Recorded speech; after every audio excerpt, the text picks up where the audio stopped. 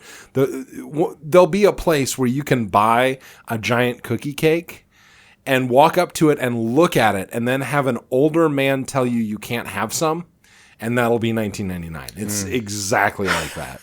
That was my full experience. Go to the what is it, like Auntie Anne's pretzels or whatever. Mm-hmm. Go get yourself a pretzel and Annie Mae? Annie Mae. That's Yeah. it. Annie Mae. Buy yourself a pretzel. Find an expired bottle of Surge, and then go cry in a closed down radio Yeah, shack.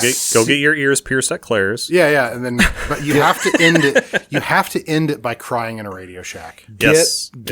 Go on Internet Archive. I'm pretty sure they have this. Scroll through the Got Milk ads until you find the one with Celia Ward kind of laying seductively back, and she's got a milk mustache. And print that out and tape it to your bedroom wall. And you'll know, and feel funny feelings, but not know what you want to do about them. Mm-hmm. And you will know what it was like. Take some coins, throw it in the mall fountain. Yep, absolutely. Yep. Get an orange Julius. Put a quarter in one of those spinny things that goes down. Yep. And then feel stupid because you could have gotten a gumball instead. Yep. Or pay a quarter and a penny to get a flattened penny. Yeah, with the logo of your local mall, right, embedded in it. Yep. Yes, absolutely. You too can destroy U.S. currency. Buy an icy. Go to Sam Goody. Yep. Yeah. What was the name of that CD? Buy a secondhand copy of "Remember Two Things" by Dave Matthews. Yeah. Mm-hmm. Go to Circuit City and look at all the fucking big box PC games, and then turn them all over and realize that you don't have Windows ME, so you can't play any of them. And, God, that was the craziest thing, was looking at system requirements and being like, God damn fuck! Or not even understanding what the fuck it is. Yeah. But accidentally buy a Commodore game from Half Price Books and then try and load it on your Mac and be very disappointed. Kirk, I absolutely blame that experience for part of the ascension into computer nerddom that I have. Is like, same. My family computer's definitely not going to play this. I got to figure out how to make it play. Right. Dude, I'm not even kidding. Morrowind is exactly the reason why I'm a nerd today with computers, is because I wanted to play that game so bad. I was so needing that game in my life. And I was like, I will do anything to figure out what graphics card I can acquire and jam it in my computer to make it fucking work. God. and now I make money doing this. And now I make money jamming things into other things. And I think I'm happy. If you like what we're doing, buy a large fountain drink, throw up in a JCPenney. That's $19.99 in a mall, baby. Yeah, go to Pizza Hut. Order a the shitty food court Pizza Hut. Yeah, no. Go to a food court. Go to a food court. No, go to a real Pizza Hut. Sit under their weird stained glass light fixtures that they had. Oh god, those were cool though. I like them. Yeah. Order a single personal pan pizza with pepperoni, because that is the way. Mm-hmm. Drink iced tea out of one of those red plastic cups, and then play Teenage Mutant Ninja Turtles: Turtles in Time on the arcade machine in the corner that has seen better days and probably has a broken joystick. Yep. Cough a little bit because you're an asthmatic and you're sitting next to the smoking section, because that was the only seat. No, you got to cough in the salad bar. Oh, do cough in the salad bar. Because there's no sneeze guard. Yeah, not yet. Yeah, no. Yeah, and there used to be one, but it's definitely broken. And then go home and put your InXS cassette in and try and feel better about your life and wonder why everybody else has a girlfriend except you. And wonder if you're supposed to pronounce like the Sbarro as Sabaro or Sbarro and figure out how exactly you're supposed to do that. Get thrown out of a Spencer's Gifts. Yeah. Well, yeah, because you're trying to get at all the stuff that you weren't quite old enough to understand. Yeah. Oh, buy a used copy of Depeche Mode's Violator and go home, listen to it, and just feel really uncomfortable. Just super, but like intrigued. Go to Hot Topic, hit on the clerk. Yeah. Yeah. Go home and watch Yeah. She's All That and think she's supposed to be a nerd, but she's entirely Crazy hot. Wait, is she really hot or am I just wrong about the world? Because it's the 90s and putting glasses on somebody makes them ugly. That's what Hollywood decided. Oh, yeah. And never confess it to anybody, but secretly love the song from that movie, Kiss Me. Oh, man. Yeah. I love it when they parodied that and Not Another Sixpence Teen None the Movie Richer. when they all she does Yeah. is takes the girl's glasses off and gets rid of her ponytail and she's like, "That's it, I'm done. I'm a miracle worker." Yeah. That's it. I'm Right. finished. If you I'm a can miracle do worker. this and that gesture and make somebody beautiful, that they were to start. For all of you watching with your ears, Brent made a gesture like opening a curtain. Yeah, that's true. All right, if you like what we're doing, thank you. I don't know what about your taste and our insanity is meeting up. Oh, pizza. Pizza's coming. Yes. We got to get out of here. Okay. Did you get Sbarro? No. Fuck. Fuck a fat girl in a Lane Bryant dressing room. Okay, I finally got Benny with that one. Yes, awesome. Goodbye. We love you guys. Bye. How did they...